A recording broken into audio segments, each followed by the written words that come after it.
अस्सलाम class.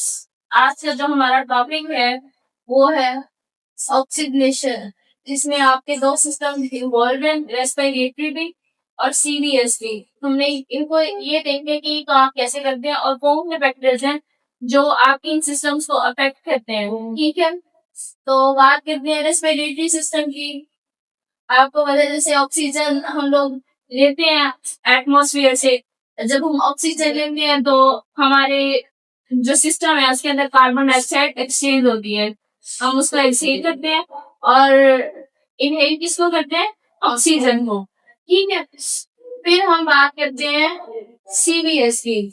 CBS में last time आप लोगों ने क्या पढ़ा था, क्या होता है सीबीएस में?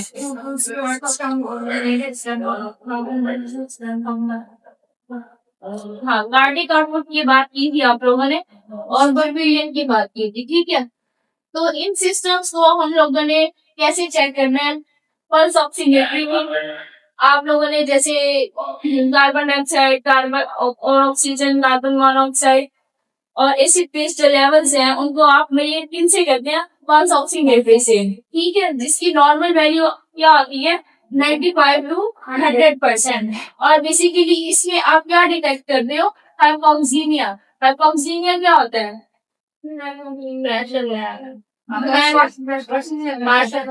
पार्शियल प्रेशर आपका जो होता है वो डिक्रीज हो जाता है। ठीक है,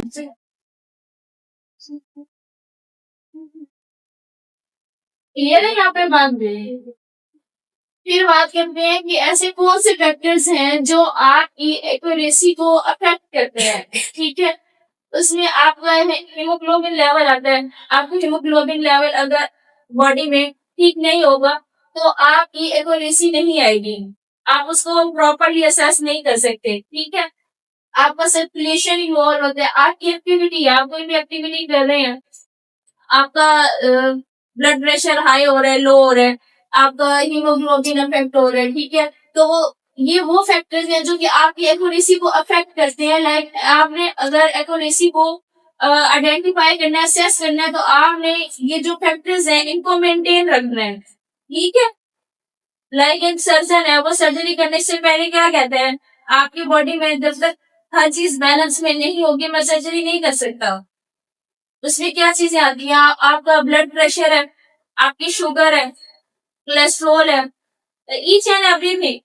ठीक है, आपकी बॉडी के जो वाइटल साइंस हैं उनको पहले आप मेंटेन करते हो, देन आप आगे प्रोसीड करते हो। ठीक है, तो इसमें कार्बन मोनोऑक्साइड पॉइजनिंग भी आती है। फिर हम बात करते हैं इन्वायरमेंटल फैक्टर्स की। इन्वायरमेंटल फैक्टर्स में क्या होता है, कैसे ये आपकी जो है ये रेस्पिरेटरी सिस्टम और सीवीएस को अफेक्ट करते हैं? बताएं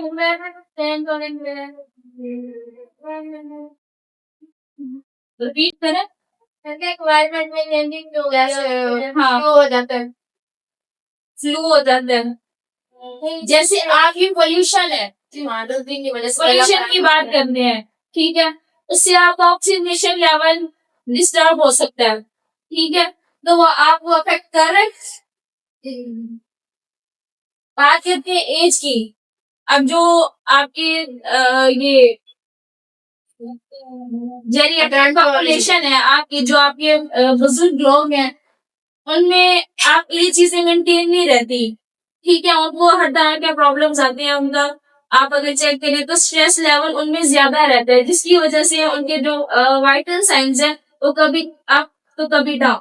ठीक है, तो एज इस तरह से अफेक्ट करती है। हेल्थ स्टेटस में आपकी क्या आती है चीजें? खाते हैं ठीक है, कुछ भी सही रिस्पॉन्ड तो करें।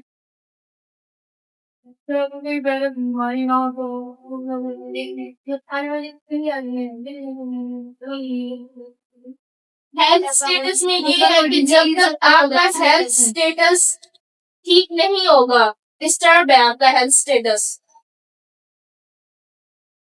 आपका रेस्पिरेटरी सिस्टम ठीक नहीं है, आपका सीवीएस ठीक नहीं है। ठीक है, हेल्थ स्टेटस में आपके हेल्थ इश्यूज आ रहे हैं, जितने भी हैं आपकी कोई भी हेल्थ इशू है वो आपके ऑक्सीजनेशन को अफेक्ट करेंगे कि नहीं करेंगे?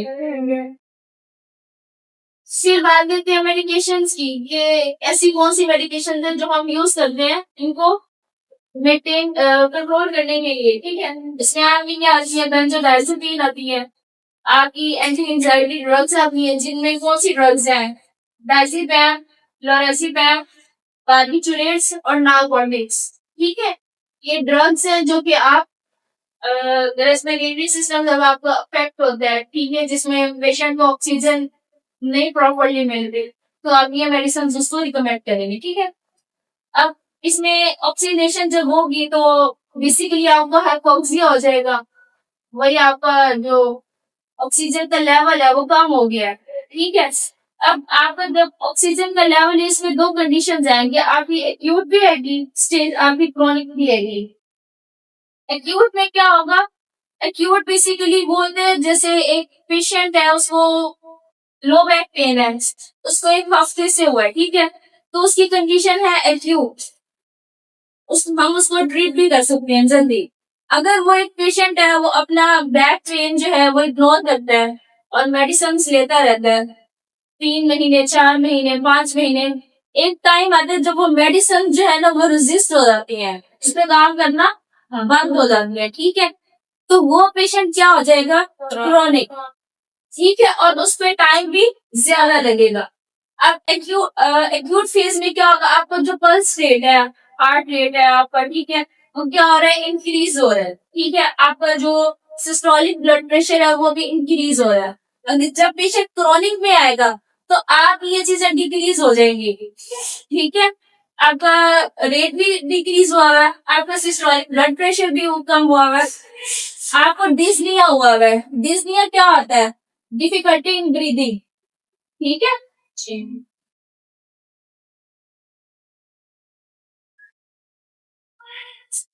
डिस्निया इस मेडिकल टर्म है, जब किसी को सांस नहीं आता, ये डिफिकल्टी होती है, तो हम उसको डिस्निया कहते हैं, ठीक है।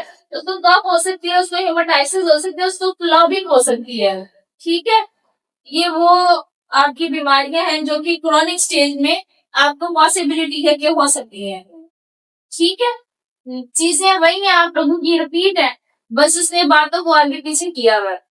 अगर आप कंसेप्चुअली इसको पढ़ेंगे, अच्छे से पढ़ेंगे, आप लोगों के लिए कोई भी चीज टफ नहीं होगी, ठीक है। अगर रटा लगाएंगे तो फिर भूल जाएंगे पेपर में। Okay, thank you.